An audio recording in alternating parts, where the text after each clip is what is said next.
Alright, if you are getting VAN9003 Vanguard out of compliance on Windows 11, don't panic. This is almost always secure boot or TPM acting weird, even if it says it's enabled. Here's what real players on Reddit and YouTube are doing to fix it. First thing, restart your PC and go into BIOS. Keep tapping delete or F2 while it's turning on. Once you're inside, go to the boot or security section and find secure boot. Now this is the part most people miss. If secure boot says enabled but not active, change the mode from standard to custom. Then change it back to standard again. When it says to install default keys or restore factory keys, press yes. Save and exit. That reloads the security keys Vanguard needs. For a lot of MSI, SS and Gigabyte users, this alone fixes it instantly. Now one more important thing.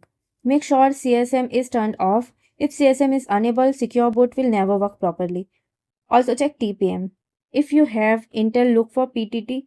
If you have AMD, look for FTPM. Make sure it's enabled. If it already is, turn it off. Save, go back in and turn it on again to refresh it.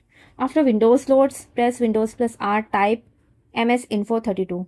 BIOS mode must say UEFI. Secure boot state must say on. Then press Windows plus R again, type tpm.msc. It should say TPM is ready for use. If everything looks correct but the error still shows, right click your Valorant shortcut, go to properties, go to compatibility, turn on run as administrator and try enabling compatibility mode for Windows 8.